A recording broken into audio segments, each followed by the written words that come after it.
worship, but no update yet.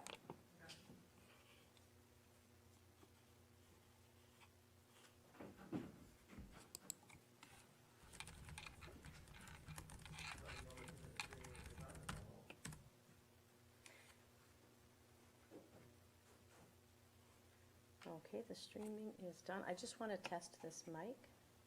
Christopher, can I ask that you test the Bluetooth speaker, please?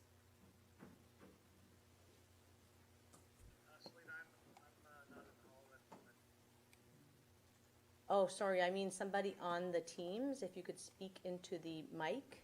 Okay, that's what I'm doing, I guess. Is that working? Is the mic on? Yes. Testing, 1, 2, 3. Is this what you need? I think you're there. That's the conference. The conference Okay. is working great. It's the Teams that we're running on the laptop here. Councillor Nay's about 3 or 4 minutes out, your worship.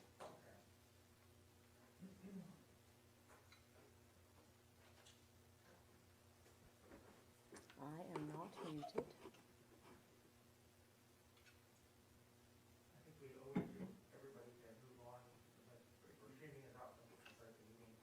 Councilor will join us. I'll just ask you to have your mask ready there. People can go back on when it comes in. Yeah. Or leave it on until she gets here.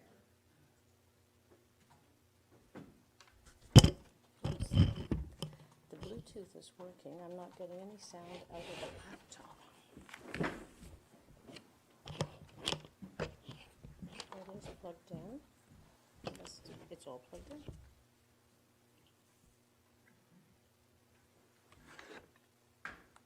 Sometimes the application will choose where it's going to go to. U is going to pop in. It should be picking up the Bluetooth. Let's see.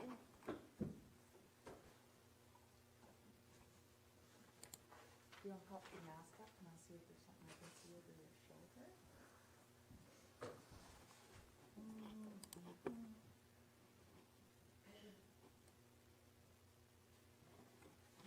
You should be right Anything there. down here? No, that's on. Is it because you're on headphones, maybe? Cute, I'm backing out. Why would that be on Wonder if headphones? it's because she's on headphones. Does that make sense to you?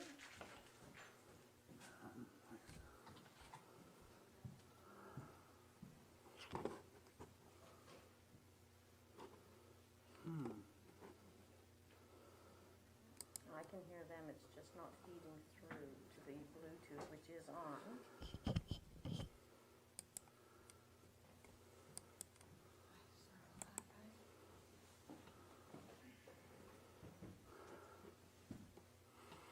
Is it connected though?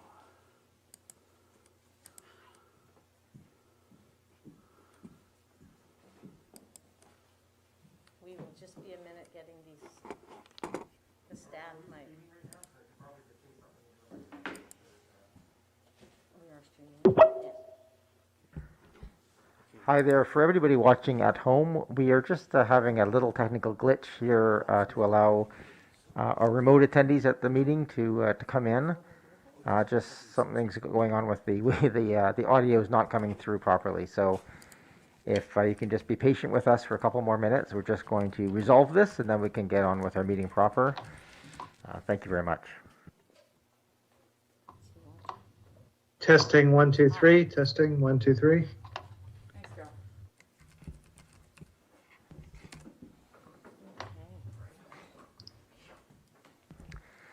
And with that, we are fully resolved and we're all in the room now, so we can take off our masks and seated.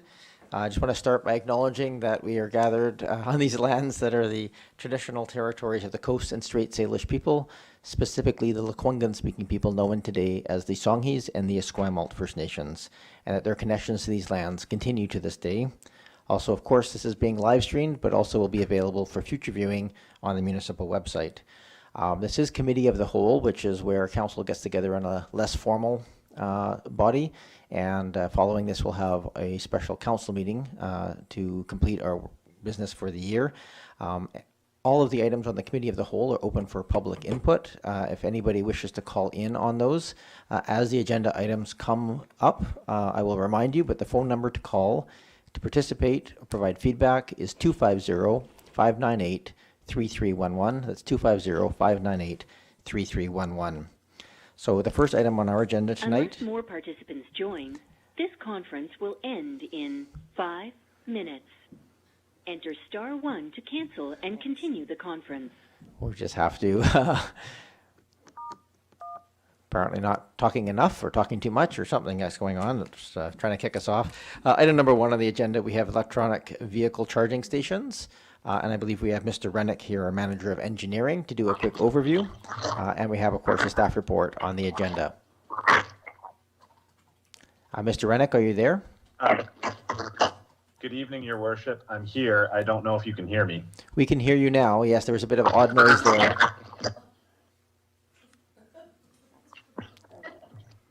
Okay, thank you, Mayor.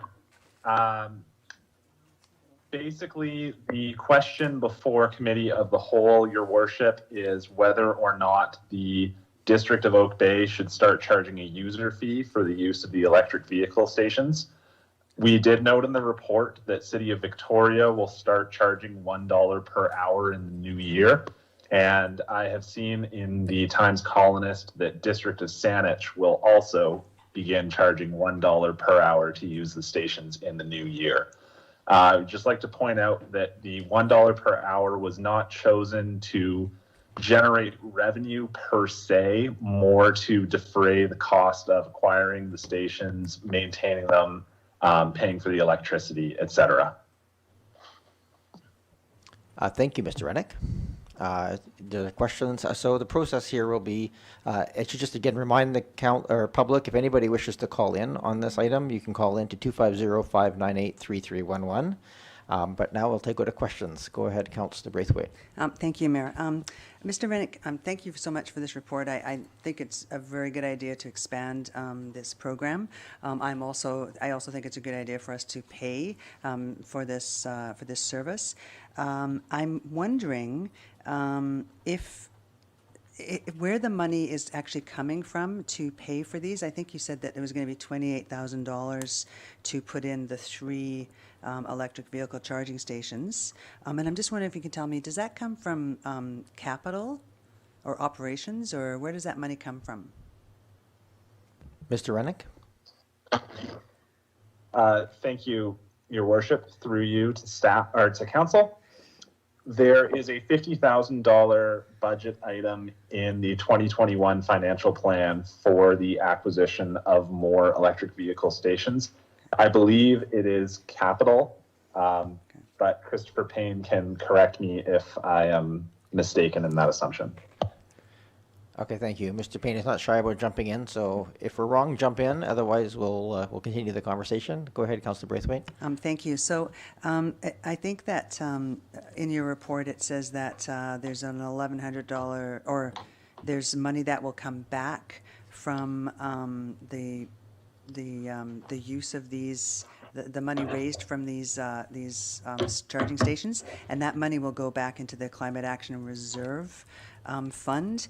And I'm wondering whether or not, or if the money will actually, could the money actually be used to pay back the money that it cost to implement, to put these charging stations in to begin with. So out of that $50,000, if we're using $28,000, can we actually use the money raised from people paying for the charging to go back into that fund? Mr. Rennick? Thank you very much. I would actually like to have Mr. Payne respond to that question. I think that's fair. I think that's a fair comment. Mr. Payne, if you're online, are you able to answer Councillor Braithwaite's question? Yes, Your Worship, and an excellent question. The analysis that Mr. Rennick prepared included the consideration of the full life cycle costs of the infrastructure. So when Mr. Rennick indicates that should council wish to charge a fee on the service, that the district stands a chance of producing an annual surplus. That surplus includes consideration of the life cycle costs. So in other words, Yes, the expected replacement cost of that infrastructure would be paid for by the fee and placed in the infrastructure renewal reserve. Anything over and above that would go into the climate action reserve. Thank you. I also note that Climate Action Reserve, the acronym stands for CAR, which is very interesting. But anyhow, the one other thing that I would just like to clarify is on page 4 of the reports under points 4.3, the paragraph that starts out saying operational cost is estimated. It says in there that there's an $1,100 premium from flow for revenue collection, but I'm thinking that perhaps should say for the other service, what's it called, the charge point, not flow. Is that correct? If you can see where I'm looking, it's on point 4.3, and it's the second last paragraph. We have some Yes, very, that's correct. very strange noises out. Mr. Rennick, are you able to answer the question? Yes. Hi, I'm sorry. I don't know if I'm coming through clearly or not. That is correct. That was a formatting mistake. That should say a premium from charge point, not flow. Thank you very much. And that's the extent of my questions. Thank you. Thank you. Councillor Green? Thank you, and through you to Mr. Rennick. Thank you very much, Mr. Rennick. And just a question, if over time we see that that maintenance and so on and the ability or inability to expand stations requires a higher user fee, will that be something we can consider at a future time? In other words, are we locked into the $1 per hour indefinitely, or are there options to increase the fee per hour depending on the need and service requirements? Thank you. Thank you. Thank you, Councillor Green. Mr. Rennick? Through you, Mayor. Thank you. That's an excellent question. Our recommendation is that the fee be reconsidered at the end of 2021. So essentially that we do a 1-year pilot with the $1 fee, and that council have a chance to reevaluate that after 1 year has passed. That's great. Thank you very much. Thank you very much. Go ahead. Maybe we can have a 99-cent sale or something on special days. Councillor Patterson? Thank you, and thank you, Mr. Rennick, for this report. I'm wondering, in reading the report, when these selections of the locations were determined, if the consideration was also given at that time to the advantages of perhaps having any of the charge stations located closer to businesses in our villages. Mr. Rennick?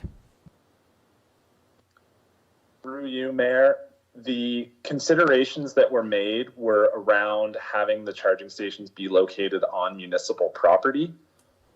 We do already have one at the Oak Bay Municipal Hall. We did not look at this time at adding additional stations to the Municipal Hall parking lot, but if council would like to provide that direction, we could look at adding more stations in Oak Bay Village. Thank you. There are 2 other parking lots, Monterey and the parking lot directly across from Monterey, that are municipal parking lots as well that might be considered in future as well. Are there any other? Go ahead, Councillor Ney, then Councillor Appleton. Yeah, no, thank you very much for the report. Lots of good detail here. What's the, in terms of the options, the two, and by the way, I think it's, we'll get here obviously, but I do think it's important that we align with the changes going on in other districts, or we create another kind of problem. But my question here is there's the charge point and flow networks, and I'm just wondering, there's a recommendation to go with the charge point over the flow, if I've read this correctly, and I'm just wondering what that rationale is. If you could speak to that, please. Mr. Rennick? Through you, Mayor, the rationale behind using charge point in the situation where we charge a user fee is that charge point collects a 10% premium on revenue, whereas flow collects a 15% revenue. or a 15% premium, I'm sorry. And furthermore, ChargePoint allows for dynamic pricing where you might charge different rates during evening rush hour or a lower rate in the middle of the day, for instance, which although we are not recommending using those features right now, we felt that in the future, if we were to collect revenue, it would be nice to have some of those features available to us. On the other hand, if council's direction is to continue providing free charging, we felt that the additional costs associated with ChargePoint are not justified in a situation where you're not charging users a fee to use the stations. Thank you, Mr. Rennick. Councillor Appleton?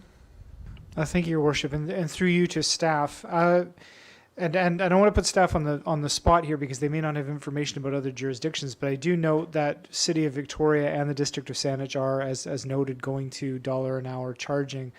I was under the impression that both Victoria and Saanich primarily use the Flow network and are now going to charging using their existing stations. I'm not sure whether that's actually true or not, though. So I'm not sure whether staff are aware of whether or not Victoria and Saanich are switching out their stations when they go to a pay-for-use model or not. Mr. Rennick, do you know the charging system is going to be used in Saanich and Victoria? No, Your Worship, I do not. Okay, thank you. And just for our clarification, the charger we have in the parking lot currently is a Flow charger. Is that intended to stay, and will just the new systems will be ChargePoint, or is the intention to replace all of them? Thank you, Your Worship. The intention was to replace that station. ChargePoint offers a 50% discount on the purchase of a new station if it is replacing a Flow or another installation, and I have factored that cost into the options analysis. Okay, thank you. Councillor Green? Okay, before we get to a motion, I just want to make a call to Ms. Williams. Is there any phone calls in from the public on this item? No, Your Worship, no calls at this point. Okay, then yes, a motion would be in order. Thank you, Mayor. I'm prepared to move option number 1, that it be recommended to council to direct staff to procure 3 electric vehicle charging stations to replace the station at the Municipal Hall and to be installed at 2 additional locations, and that the stations charge $1 per hour user fee, with the fee to be reviewed at the end of 2021. Moved and seconded. Thank you. Is there any, so this is the point we can have discussion. Any discussion on this item? Oh, your microphone is. Sorry. Is there any discussion? Councillor Zelka? Go ahead, Councillor. Sorry, do I have the floor? It's Eric. Yes, go ahead, Councillor Zelka. You have the floor.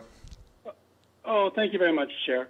Sorry, did I hear someone say that it's option 1 is being recommended, which is to make no changes in the report, or are we moving the staff recommendation? That wasn't unclear.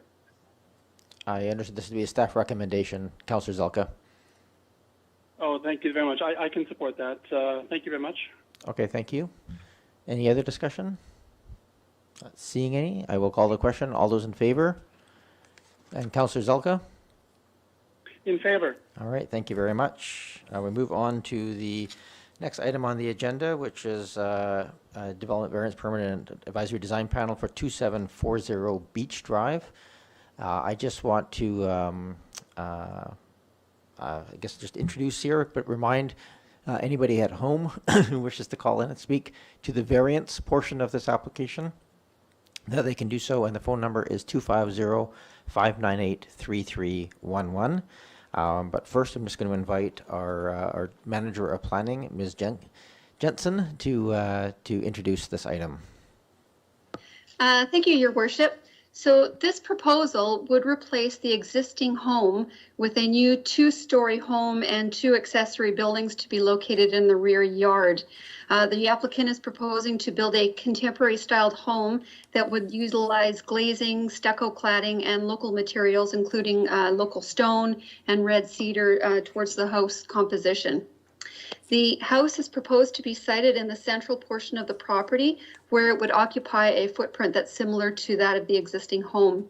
15 new trees would also be added to the property to enhance the park-like setting, and which would ultimately exceed the tree canopy cover.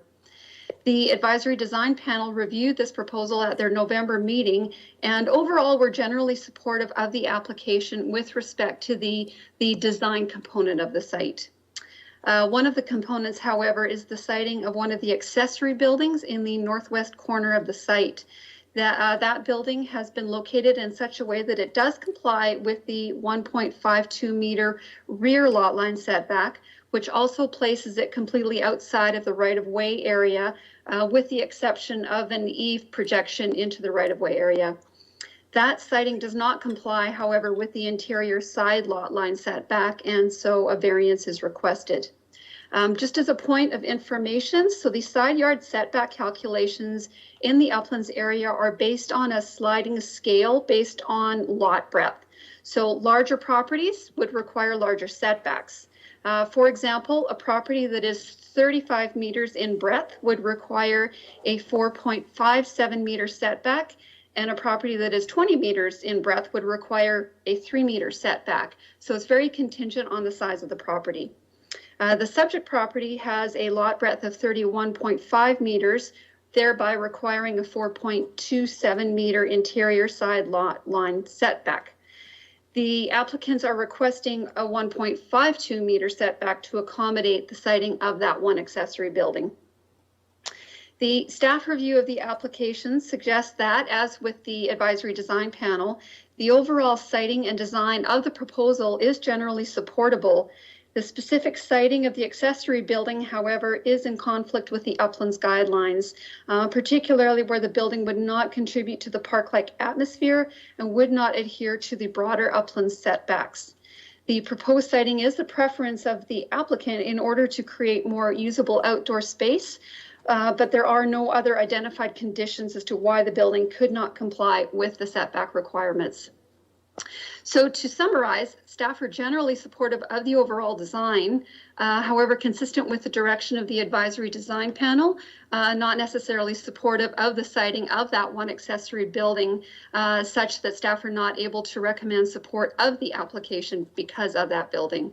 While all other aspects of the proposal are compliant with the zoning bylaw regulations and the Uplands design guidelines, the accessory building necessitates a negative recommendation for the proposal. Because the development variance permit and upland siting and design applications are running concurrently, should council follow the recommendation provided in the staff report, both these applications would be denied. No variance would be approved, which means the siting component of the uplands application would also be denied. The applicant would then have to wait for 6 months before making another application to construct a home on the site. Another alternative could be for council to deny the variance application and refer the upland siting and design application back to staff. That could give us some direction to work with the applicant to massage the siting such that it is in compliance with all the zoning regulations.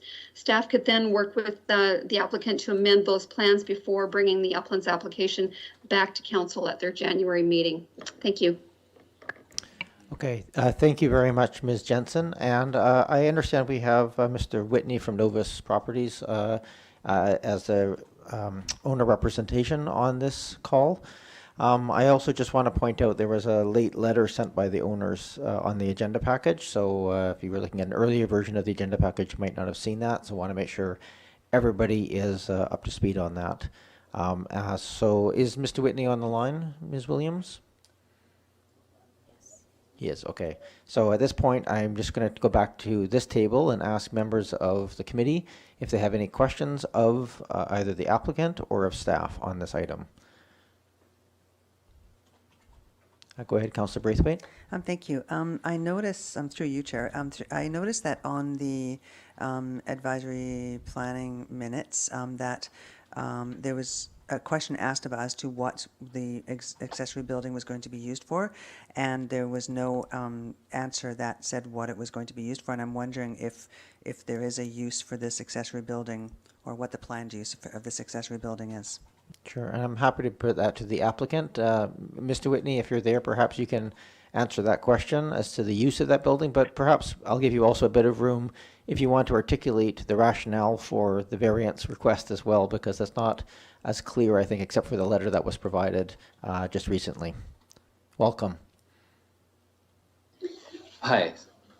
Hello, Thanks Mr. Whitney. for taking the time to review this. Through you, Mayor, the use of the accessory building, sorry, I'll rewind a little bit there. In originally planning to design the home, there was great debate whether or not to use or to add a basement to create more space for the growing family and the multiple generations of the family that will use the home.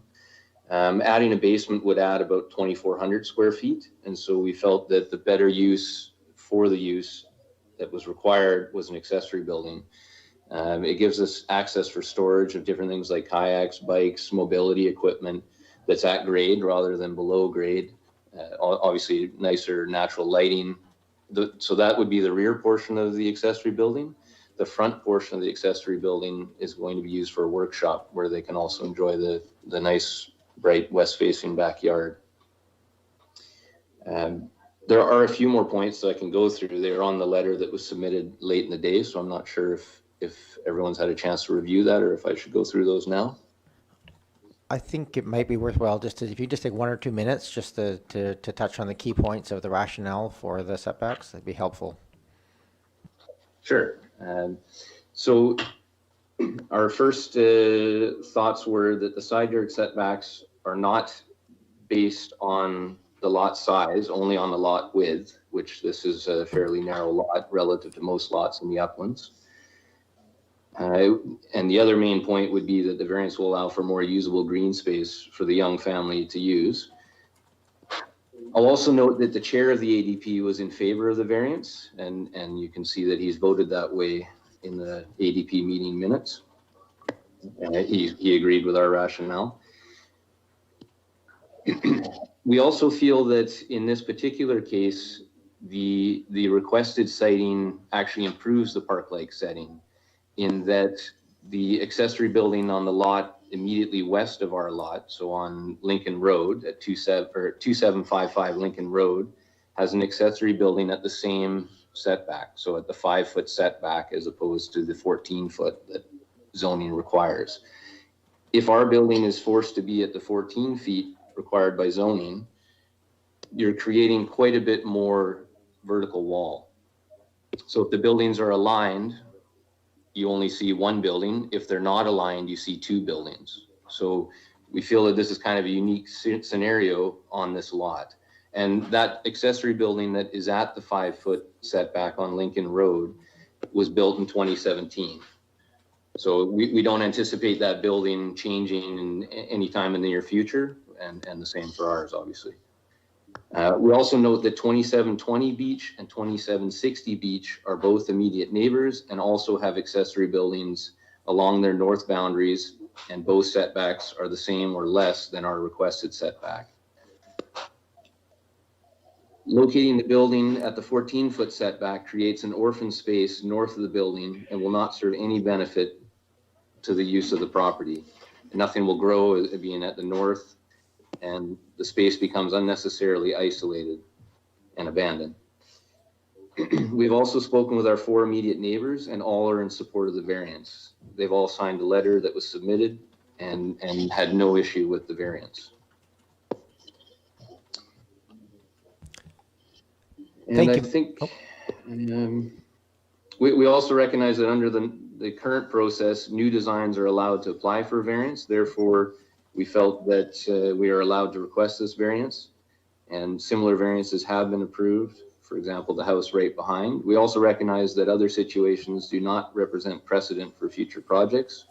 We just ask the council consider our scenario based on the merits of this property. Thank you very much, Mr. Whitney, and I'll come back to this table then. Thank you for answering the more broad questions attached to this.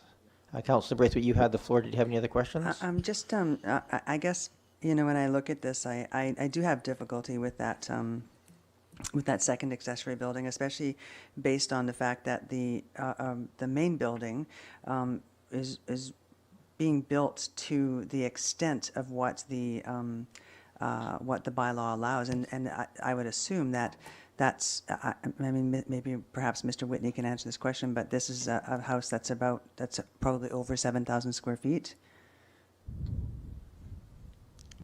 Mr. Whitney, do you have the scale of the house handy?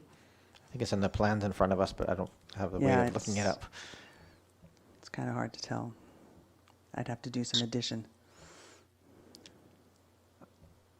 Mr. Whitney, do you have the staff report suggests 6,000 square feet. Okay.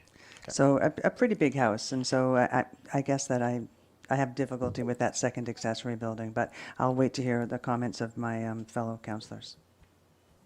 So I'm going to invite any other questions at this time, and I'll invite the public, and then I'll come back to this table for discussion. Are there any other questions of the applicant or staff on this item? Councillor Zelka? Go ahead, Councillor Zelka. Thank you, Chair. A question will be through you to staff. I noticed for the 6,000 or nearly 6,000 square foot house with the two accessory buildings, are there any existing legal and non-conforming aspects to the current house as it stands today? Separate from the new house, I'm talking about the existing house. Ms. Jensen, are you aware of any non-conformances in the current home? Thank you, Your Worship. Through to Councillor Zelka. I'm not aware of any legal non-conforming status of the existing home. Having said that, it's something we'd have to look into a little bit more. The application is based on a review of what is being proposed. No, completely understood, and thank you for that response. I couldn't see any obvious legal non-conforming aspect, but I wanted to just confirm with you whether you had looked into that or not. Since, for me, it is relevant and germane for something like this. I would tend to, because it's a new build, because it's starting from a clean slate, I would prefer staying within the zoning bylaw, especially for a house of this size. I understand the argument for houses nearby that also have a potential variance. However, if those houses ever came forward and wanted to tear down, I would want that a non-conforming aspect on the other house removed to maintain the park-like character and particular aspect of the uplands area. So I will be supporting the staff recommendation should that one go forward. Thank you. Thank you, Councillor Zelka. Any other questions of staff or applicant at this time? I'm not seeing any. Ms. Williams, has anybody called in to speak to the item? No, Your Worship, not at this time. Okay, thank you. And so I'll bring it back to this table. I just will give one last chance here for the applicant if they wish to have any, if there hasn't really been any additional questions to speak about other than the existing non-conforming. But Mr. Whitney, is there anything else any questions raised that you would like to add? Just that the living space of the house is only 5,200 square feet. There is some additional space with the garage. And then the other, so I think the main point that I would make when considering is, we're obviously not discussing the size of the accessory, just its location. And in regards to the park-like setting, which I think is the leading factor here for everyone but the homeowner, is that if the accessory building is forced to or is required to meet the setback of zoning at 14 feet, you will still be looking at structure at the 5-foot point, because the building that is immediately behind it on the lot behind, again, was built in 2017, so we don't expect it to be redeveloped as it's brand new. If our building moves over, you will just see that building. So we're sort of making a decision whether we're going to look at our building or the building on the lot behind. If our building aligns with that building, there's 23 feet of visible wall.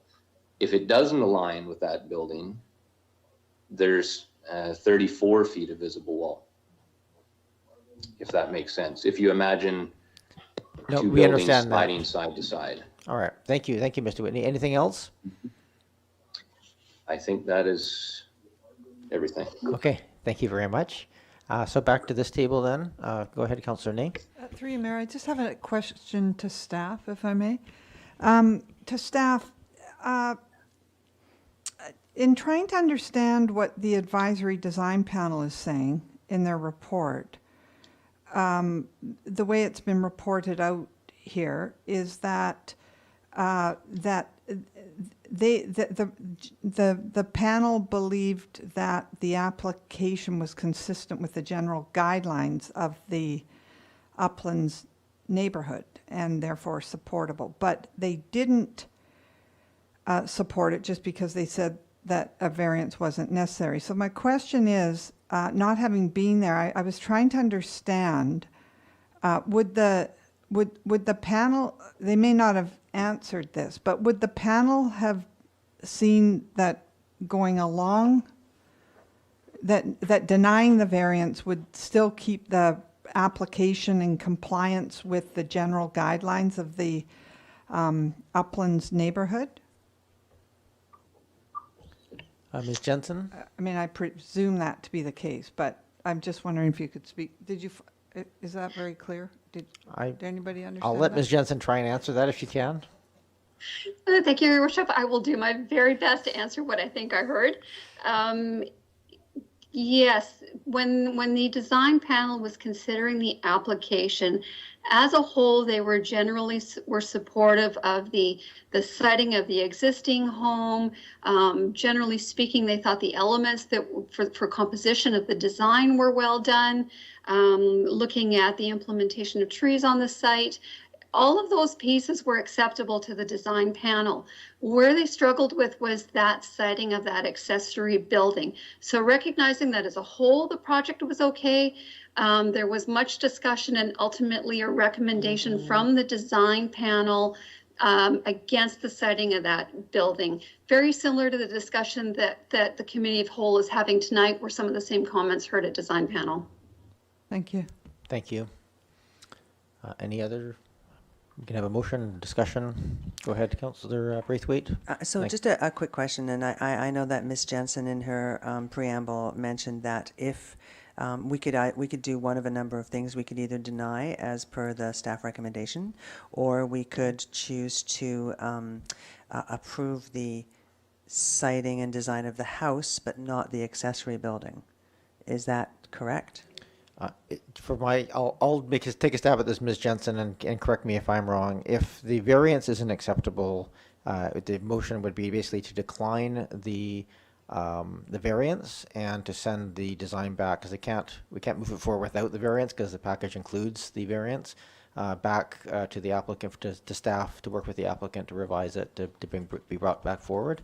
If it moved forward for approval, then it would go forward as for variance approval, notification, etc.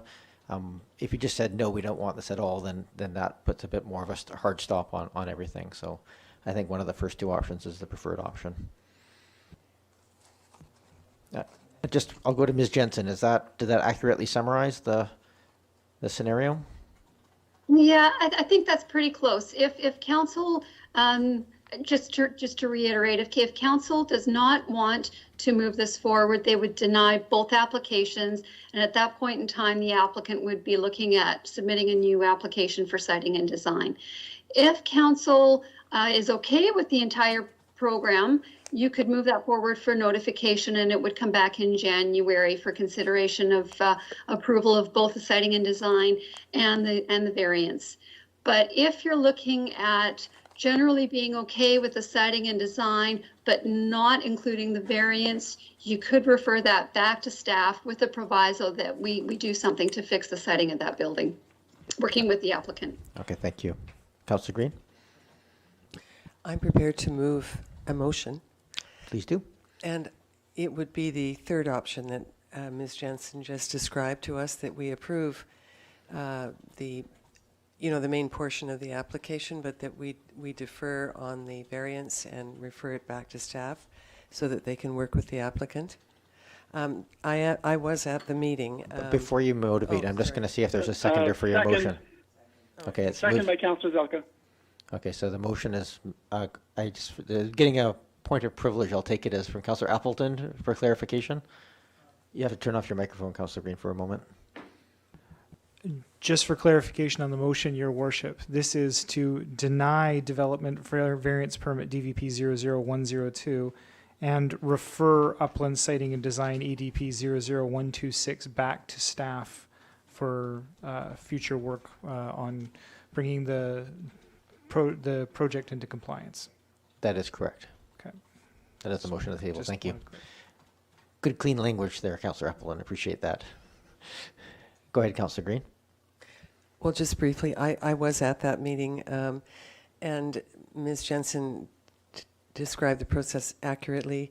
I just, you know, I think the third option is a good option. I personally respect the opinion of the advisory design panel, the majority opinion, and I think also we do often struggle, we meaning councillors and panel members, with variances on new buildings. I think it's hard to do, and I'm concerned that we do try and comply with the design guidelines generally for the uplands and respect the park-like setting. And I think that was the major concern of the accessory building, and that it was not consistent with that goal. Thank you very much. Is moved and seconded. Any other discussion on this item? Councillor Zelka? Go ahead, Councillor Zelka. Thank you, Chair. I just wanted to confirm for the motion, is the motion to move forward with what the panel recommended, which is to consider approving the upland siting and design application, but to refer the development variance permit back? Or are we referring the whole thing back and denying the development variance permit? Sure. So for my I'll take again a stab at this. The motion is to deny the variance, but send the application back to staff to rejig the design and bring it back without the variance. Oh, okay. So if I could recommend through you that for the staff reports going forward, within the body of the staff report is a recommended motion that is not reflected in the options at the bottom of the report, which for me makes it very confusing because this is option number 3 we're going with, which is actually in the body of the report. If I could please ask through you for staff to, and should this occur in the future, that they put those recommended options down at the bottom to help us with wording, please. Okay, I'll just take that as for advisement at this point and not related to the motion on the table. Thank you. Is there any other discussion on this item? I'm not seeing any. I will, I'm not objecting to this enough to vote against the majority if it sounds like that's the way it's going to go, but I think in general, this does beg the question of how we adjudicate these things in terms of local setbacks. If there's a cluster of a certain style in a certain place of setbacks, do we consider that? But at this point, I think I understand where this is going. So let's see any other discussion. I will call the question. All those in favor of the motion? Any opposed? None opposed. Councillor Zelka? I'm in favor of referring it back and Okay. to deny the development variance permit. Thank you. Yes, thank you. So that motion passes. So to the applicant, this will go back for you and staff to work on this to come back with a mechanism to bring forward an application without that variance. So thank you very much for your time this evening. And I move on to item number 3 on the agenda. And at this point, I'm going to recuse myself from this item. I believe that I have a slight pecuniary interest on this just because I'm within the notification range of the variance. So that would sort of by nature indicate that I may be influenced by the outcome. So I'm going to hand this over to Councillor Braithwaite, who is the current acting mayor. Dinner. No. Mr. Whitney, I think you're still on the phone. I love the sound of family in the background at our meetings these days. So if I may, with that, I'm just going to hand this over to Councillor Braithwaite. Just give me a moment to mask up and leave the room. And if I ask everybody else to mask up as I depart as well, and just someone can send for me when this item is done. Thank you. Thank you, Mayor. And while you're leaving the room, I'm going to invite the public to call 250-598-3311 if they have any interest in item number 3, which is Development Variance Permit DVP 103-388 King George Terrace. And I believe that we have Ms. Jensen, Manager of Planning, to introduce this item.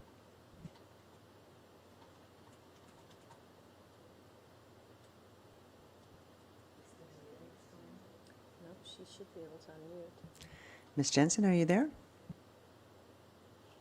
If you are, we can't hear you, so we're working on that. Sorry, we're having some technical difficulties on this end. I think we're unmuted now. I think you are. If you can talk about this this item, thank you. Thank you. This development variance permit application proposes to vary the height and setback sections of the zoning bylaw in order to undertake some renovations to the home, including adding both a partial second story and an open front porch on the front of the home. The building is currently an approximately 2,060 square foot single story home, for which the owners are proposing to add a partial second story on the front portion of the house, as well as the front porch, which brings the total floor area to just over 2,600 square feet. The home as it sits today has a legal non-conforming front setback, which is also reflected in the homes on either side of the property. Because the addition utilizes the main floor of the home as the base for the addition, the second story will extend 2 feet beyond the existing front building wall. So that, in addition to the construction of the front porch, necessitates the request for the variances. Those variances would be for both building and occupiable heights, as well as the front lot line setback. No roof height variance is necessary, as the owners are proposing a flatter roof to minimize the massing of the addition. And staff are looking for council direction. Thank you, Ms. Jensen. And can I confirm that the applicant is available to answer any questions? Yes. Yes, I'm available. Oh, perfect. Thank you so much. I'll bring it back to this table. Does anyone have any questions? Councillor Patterson.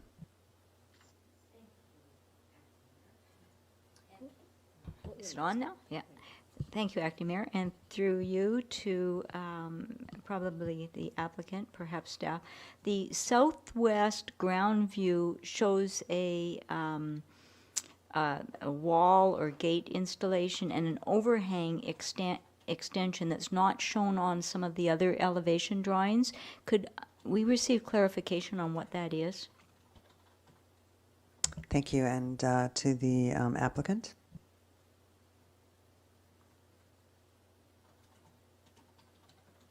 Sorry, do you want me to answer this? Yes, please. Thank you. Okay. On the south, are you looking at the south elevation? It is on the southwest ground view, which is the front perspective of the finished dwelling, what it would look like in reference to the street. And there is an overhang that juts out from the house, and also it looks like a gate below that. I'm just trying to understand what that projection from the side of the house is. That's an existing bay window that is on the side of the house. And below it is an existing fence. But it looks on the plan that I have, it looks like there is a projection from the new building in front of the bay window that is extending out. I can see where the bay window is extending out, but I don't understand what that overhang is. I think for clarification, I think that Councillor Patterson is looking at number 11, page number 11, where you can see the front view of the house and you can see the bay window on the left-hand side. And in front of the bay window, it looks like there's a wall with 2 windows in it, with 2 small white windows.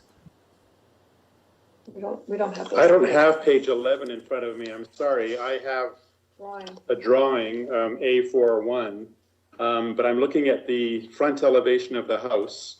So there is a bay window on the side. Below it is a sliding gate that will access the driveway to the garage at the rear.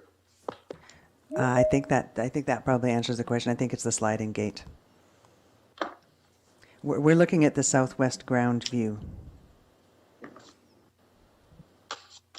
Let's say southwest lesson. Yeah, I'm sorry, I believe we're looking at the same thing. I think we are, yeah.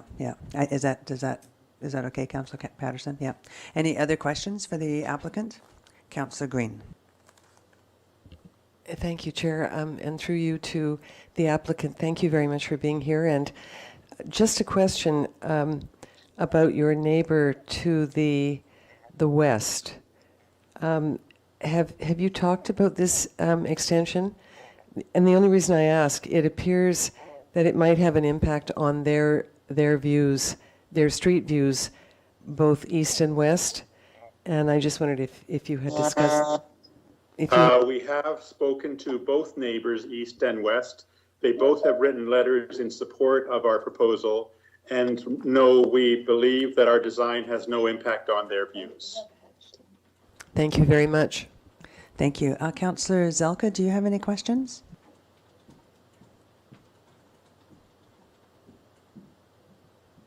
There we go. Councillor Zelka, yes, thank you. Yes. The question I have is regarding the, I guess it's called the front variance. The houses on either side, I wish it would, the drawings showed me where the houses end. I see adjacent dwelling on one side. Yeah, how does this house compare to the houses on either side with respect to the front variance request? Through you, sorry, to staff. It's a little unclear. Your question is the question: how does our house relate in plan to the immediate adjacent houses either side? I believe that's the question. Sorry, yes. Chair. I'll ask the staff first if they could please comment on how this the variance request that's moving towards the street, which is the variance request, the larger one. How does this compare to the variances that are already in existence on houses on either side, please? Thank you, Councillor Zelka. Ms. Jensen? Thank you. So just to clarify, there are not necessarily any approved variances attached to the adjoining properties, but all three of those homes are considered to be legal non-conforming. So for example, the neighbor to the north, which is the home that is closer to Beach Drive, that measurement is approximately 5 meters from the front lot line to the front of the porch that's on that home. Whereas the neighbor to the south, it's approximately 7.1 meters from the property line to the front face of that home. In comparison, the subject property, so the home that you're looking at tonight, to the front face of the building is approximately 7.5 meters. But the way our zoning bylaw is interpreted, that measurement is to the front face of the building. So by the time you take into account, for example, the bay window that's sitting on the front of that home, the building itself is probably at about 6.5 meters from the front lot line.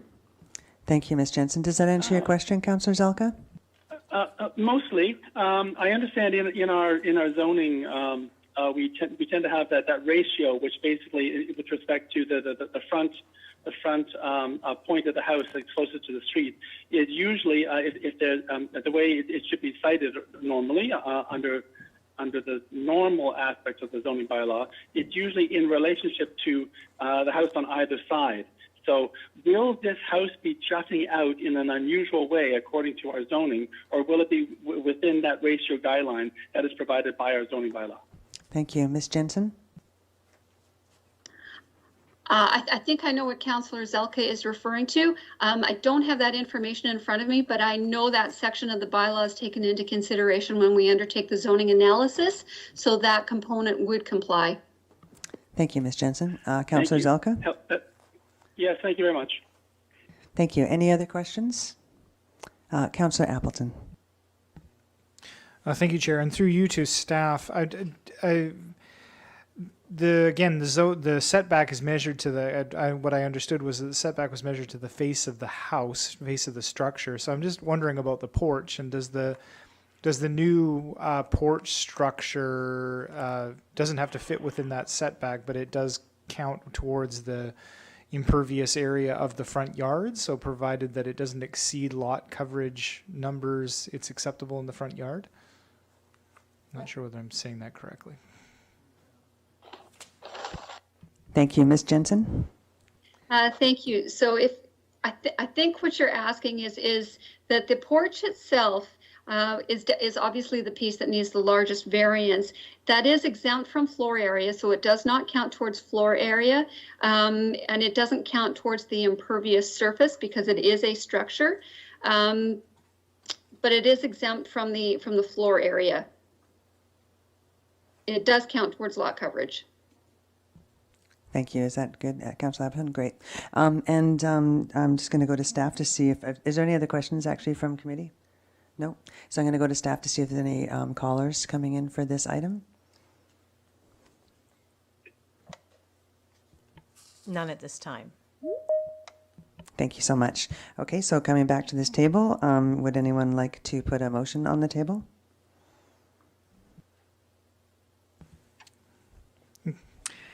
I will move the staff recommendation. Moved and seconded. Thank you. Any further discussion? The only comment that I would like to make is that I was just so pleased to see an addition to a building rather than a tear down of a building. So I'd like to thank the applicant for that. Seeing no other discussion, Councillor Zelka, any other discussion? Can you hear me? Sorry, am I muted? Nope, you're good. Oh, okay, great. Yeah, thank you very much, and appreciate the opportunity to speak one more time. I'm afraid I'll be voting against this. I just find it too close to the street. If it could possibly be, for that reason alone, I'll be voting against this. Thank you. Thank you. So I'm going to call the question on the motion. All in favor? And opposed? Opposed. Councillor Zelka opposed. Thank you very much. And we will get the mayor to come back in, and we will move on to item number 4, which will be development variance permit DVP 104-2690 Beach Drive. And if anyone is wanting to call in from the public, they can do so at 250-598-3311. And you'll be ready to chat when we're ready.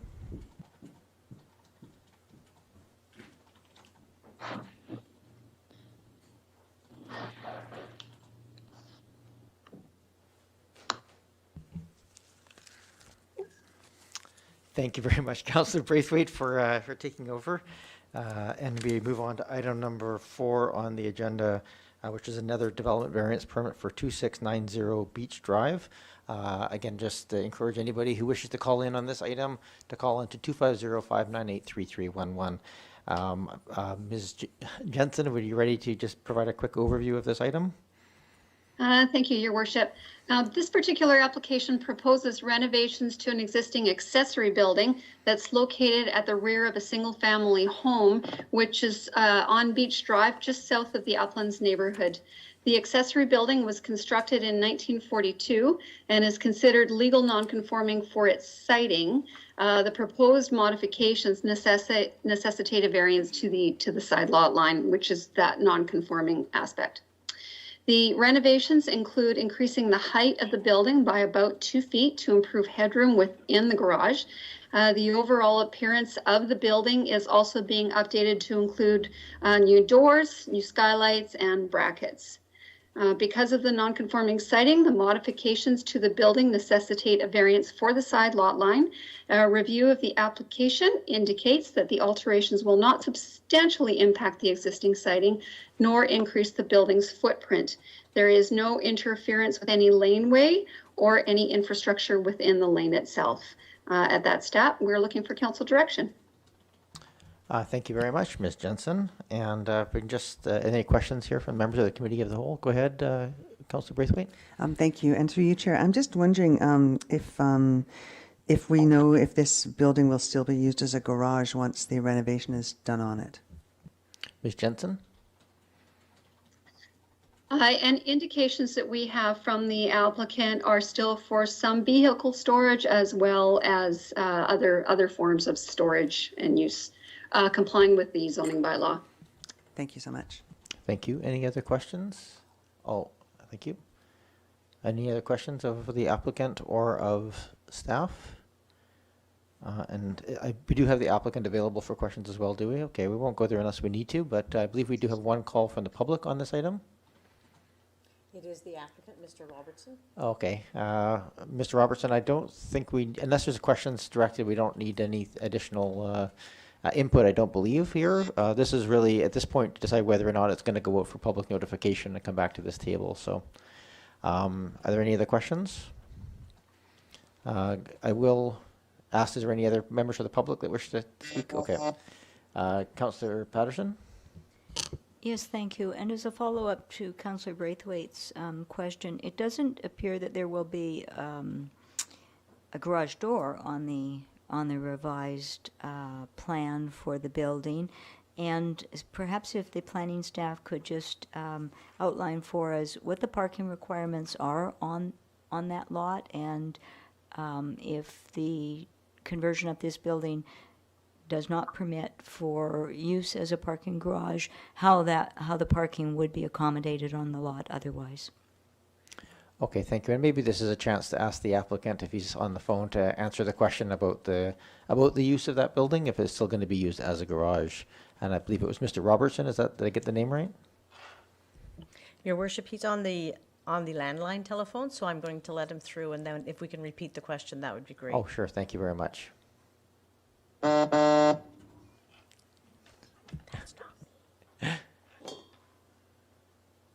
we, is Mr. Robertson on? I'm just waiting for him to come through from reception. Okay. Your Worship, if I may, while we're waiting for the applicant, if I could refer you to Plan A3.02. It will show you where the doors are proposed to be on the garage. Yeah, the building is to have it as a multi-purpose building right now. Hold on a second. Mr. Robertson?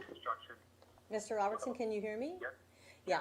Council has a question that they would like answered. If you could just wait a moment, they will express that question for you again so you can hear it. Okay. We're just having a look at the plans more in detail. Mr. Robertson, the question was just related to the use of that building. Is its intention to continue to be used for a garage? We can use it for a garage, although I think we intend to use it more for a studio by pulling the car out.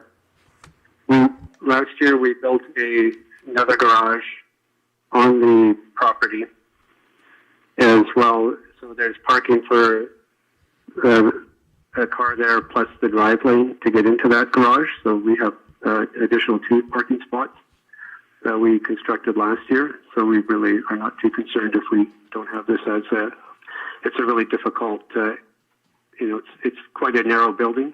So we can't even open the doors for the garage at the moment. Okay, thank you very much for that clarification. So it sounds like it could be used as a garage, but it's not intended to be used as such. Okay, thank you. A car there plus the drive lane to get into that garage. So we have additional 2 parking spots that we constructed last year. So we really are not too concerned if we don't have this as it's a really difficult, it's quite a narrow building, so we can't even open the doors for the garage at the moment. Okay, thanks very much for that clarification. Yeah. Thank you. I think you're hearing yourself twice on the webcast in the background is what's happening there. So, okay, back to this table. Are there any other questions of the applicant or of staff? I'm not seeing any. Can I just get a motion? Go ahead, Councillor Appleton. I will move the staff recommendation. Moved and seconded. Thank you. Is there any other discussion on this?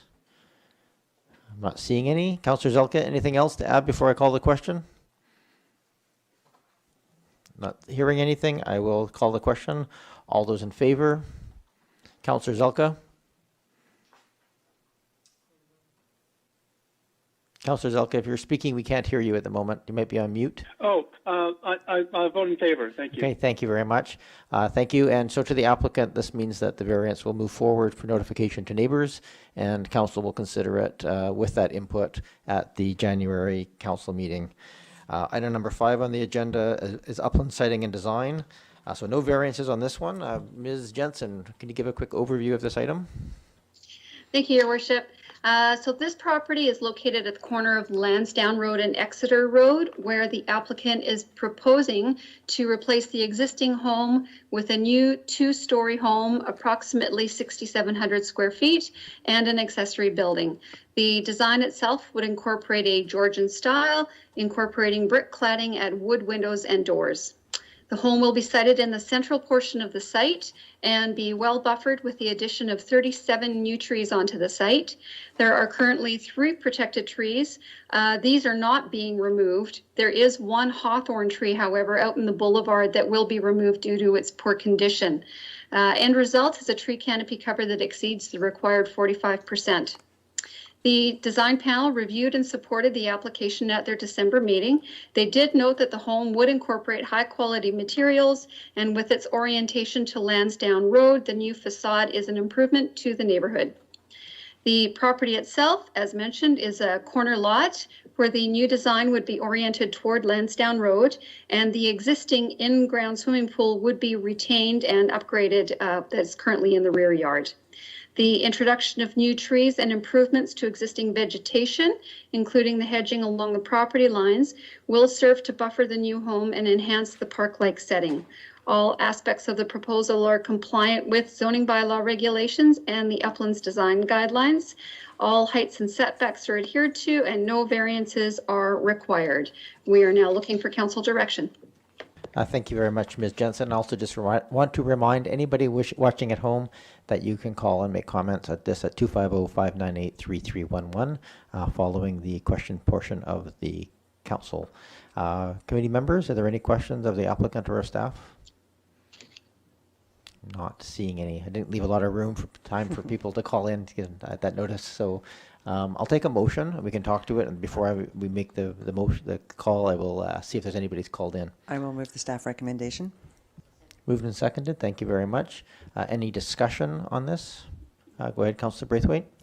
Yeah, this is not so much about this particular house, but it's more in a question to staff perhaps about, this is a house that's only 62 years old, that's going to be ripped down, and I'm assuming that it's going to end up in a landfill. And I'm just wondering, is there, if something can be perhaps put somewhere, and maybe it's to do with the Climate Action Control Group or something like that, where we talk a little bit about, the amount of debris that we're putting into the landfills with the number of rip downs that we're having, the number of demolitions that we're having within our community. I mean, it's a lot, and I'm just wondering whether we can start perhaps looking at giving incentives to either keep a house or to recycle some of the stuff that we're ripping down. Something. It's just something for the future. I'd just like to kind of put that on the radar of everybody, because I think it's something that's important that we need to look at. Thank you, Councillor Braithwaite. I know a point that Councillor Green has many raised a number of times in the past as well. Councillor Green, I don't want to get down this rabbit hole because we have a development permit in front of us, but if you wish to say anything, you're welcome to. Okay, thank you. I know that it's a topic dear to your heart, so I don't want to ignore that. I don't see any other comments. Councillor Zelka? Okay, go ahead, Councillor Zelka. Thank you very much, Chair. First of all, a sincere thanks through you to the proponent for retaining and renovating the existing concrete pool. I appreciate that. I would like to hear what's the expected blasting for this larger house that's going to be replacing the existing house, please. I will. Ms. Jensen, do you know? And again, go ahead, Ms. Jensen, if you know. Thank you, Your Worship. We actually don't have an application for demolition in yet, I believe, so I don't have that information. Thank you, Ms. Jensen. Question then related. The basement of this building, I couldn't quite tell from the plans. Is it going to be deeper than the existing house, or is it going to be reusing the same foundations with maybe a slight expansion? If staff or possibly the proponent could share that, I'd appreciate it. Ms. Jensen, do you know how the proposed basement aligns with the current house and basement for depth and location? Thank you, Your Worship. You are breaking up a little bit, so hopefully I'm answering the right question. The house itself will be located in a similar area to the existing home. So we would have to speak with the applicant, but there may be an opportunity for them to reuse some of the portion of the foundation. But again, that we'd be able to determine that more at building permit stage. Okay, thank you. Councilor Zelka, would you like me to reach out to the applicant to try and get a more detailed answer? Would you mind, please? Yes. I believe we have Mr. Rodier, Mr. Rodier, Yes. or Mr. Rodier online to answer the question. Do you have an answer for that question? Yeah, if you can hear me. We can, thank you. Excellent. Yes. The home has a shallow crawl space, but doesn't have a full basement. And one of the reasons why we went this direction was to minimize any blasting that we would have to do. So the existing foundation will be removed, but the new home does occupy a similar location to the existing. So we don't anticipate any blasting, but once we dig a little bit, we will see what we find. But the idea was to minimize that. And just while I've got you, in regards to removing of the existing house, that is something that is a concern to us as well, and it's something we try to recycle as much as we can. So before we rarely just demolish the home without first recycling any of the components we can and reselling where possible as well. Okay, thank you, Mr. Rodier. We've got some interesting clicks and pops on our lines tonight. Are there any other comments or questions? No, that is satisfactory. Thank you. Okay, thank you, Councilor Zelka. I don't see anything else in the room, so I'm ready to call the question then. All those in favor? Any opposed? Councilor Zelka? In favor. Thank In you. favor. Move on to item number 6 on the agenda, upland siting and design for 2727 Dover Road. Again, if anybody wishes to call in on this item, the phone number is 250-598-3311. Ms. Jensen. Thank you, Your Worship. So 2727 Dover Road is an existing home that's located on a smaller lot in the Uplands area. It's at about 929 square meters for the entire lot. The owners are proposing a 230 square foot addition to the rear of the home, which will be constructed with materials consistent with the existing home, including vertical wood cladding, vinyl windows, and asphalt shingles. The home itself was constructed in 1956 with an existing floor area of about 3,600 square feet. As part of the proposed works, one Ugari oak tree will be planted at the front yard, which brings the tree canopy cover from 32% to more than 45%. This not only meets the requirements of the tree protection bylaw, but enhances the park-like setting along the street side of the property. The advisory design panel reviewed that application at their November meeting.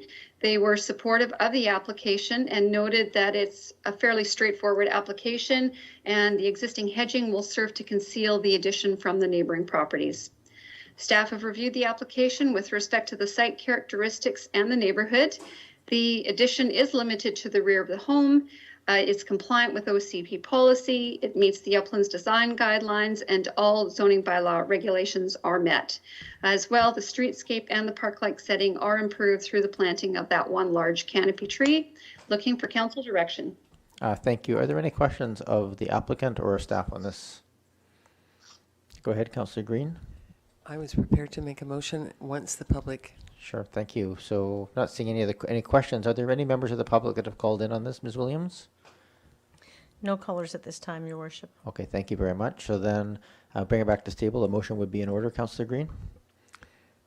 Thank you, Chair, and I will move the staff recommendation that it be recommended to council that the proposal to renovate an existing single-family dwelling at 2727 Dover Road, as outlined in this December 14th, 2020 report for ADP 00127 be approved as to upland siting and design. Moved and seconded. Thank you very much. Any further discussion? Councillor Patterson? Thank you, Mayor. I would just like to add that I really appreciate the fact that this dwelling is going to have continuous use with only a very modest addition to it. Thank you to the applicant for that. Thank you, Councillor Patterson. I think a sentiment widely shared. Is not seeing any other discussion. I'm ready to call the question. All those in favor? Councillor Zelka? In favor. Thank you. Thank you. That passes. And Last item on the Committee of the Whole agenda before we move on to Council is 2460 Cotswold Road. If anybody from the public wishes to call in on this, Cotswold Road, the phone number is 250-598-3311. We have Ms. Jensen again to provide an overview. Thank you, Your Worship. So similar to the previous application, the applicants are proposing an addition at the rear of the existing home, as well as some modifications to cladding elements to update the home. A 45 square foot addition would enlarge the kitchen area at the rear, and a new deck would wrap along the back of the house. Materials to be utilized to maintain consistency around the home include a board and batten base detail, aluminum clad windows, and new wooden doors. Staff have reviewed the application with respect to site characteristics. The addition is limited to the rear of the home. The siting and design of the project are compliant with OCP policy and the Uplands Design Guidelines, and all zoning regulations are met. The site is heavily treed, and even with the removal of 2 trees that are in poor health, the tree canopy cover will be at approximately 54%, exceeding the required 45%. Staff are requesting council direction. Thank you very much, Ms. Jensen. Are there any questions of the applicant or staff on this item? Go ahead, Councillor Appleton. Thank you, Your Worship, and through you to staff. I just wanted to confirm, as per the arborist's memo, that the 2 trees that are slated for removal are thus slated because they're in direct conflict with the proposed basketball court. Well, at least one tree is not. One tree is definitely slated for removal, and then we have a 3rd tree which may be impacted as per the arborist's report. So there's one for sure to be removed and one possibly to be removed for the basketball court. Ms. Jensen? Thank you, Your Worship, through to Councillor Appleton. So the Gary oak tree is being removed, you're correct, and specifically because it is in bad health, and that will require 1 replacement tree. The Douglas fir tree that's close to the basketball court is not necessarily in poor health, but it will be impacted by the installation of that sports court, so that will require 2 replacement trees. And the other one we don't know about at this point in time. Thank you, Councillor Appleton. Any other questions? I'm not seeing any. Is there any, Ms. Williams, has anybody called in on this item on the agenda? No, Your Worship, no calls. Okay, thank you very much. Last call for any comments. Is there a motion on the table? I've kind of lost track of my own thing. There has not been a motion. Councillor Zelga? Go ahead, Councillor. I just wanted to compliment through you to staff for this report. It's very easy to read and satisfies all questions. So thank you very much for the way it's written. Thank you. Is there a motion then from this table? I'll move the staff recommendation. And I'll second. Moved and seconded. Is there any other discussion? Councillor Appleton? Thank you, Your Worship. I'll be speaking in opposition to the motion, mostly because I don't, despite the fact that there is ample tree canopy already on the lot, I think that we have to be very careful about approving tree removals for what I would classify as something that's highly optional in nature.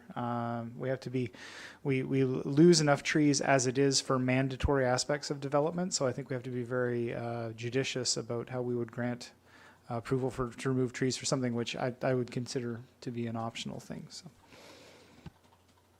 Fair enough. Thank you, Councillor Appleton. Any other discussion? Question from Zelka, Councillor Zelka. Go ahead, Councillor Zelka.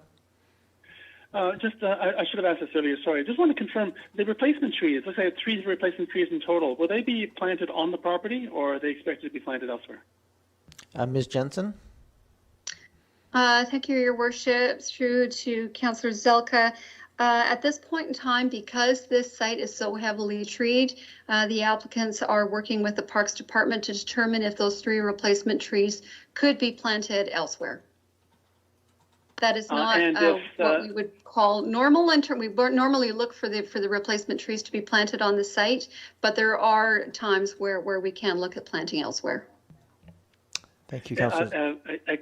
Thank you very much. I just wanted to, so if Parks recommends that 1 or 2 could be planted on the property and maybe 1 or 2 elsewhere, that's the way, that's what would occur? Ms. Jensen? Thank you. Well, they are currently working with the Parks Department as to the location of those trees. I don't know that anything has been determined yet.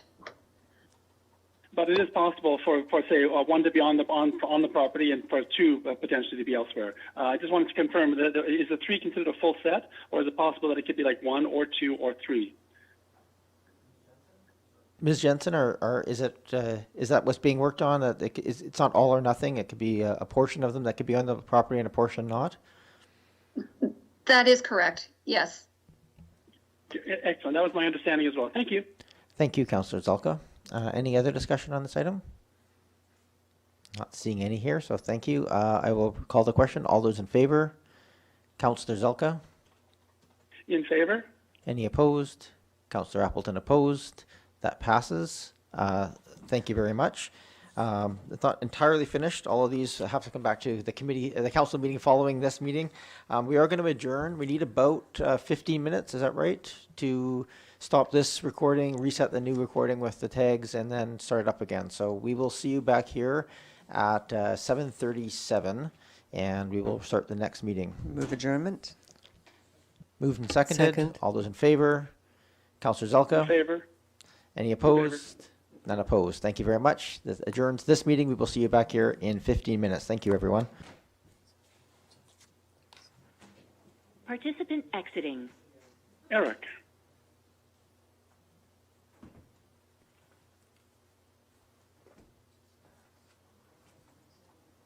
What time is it? 15 minutes. We can just say welcome to our City of Victoria guests here. Thanks for your patience.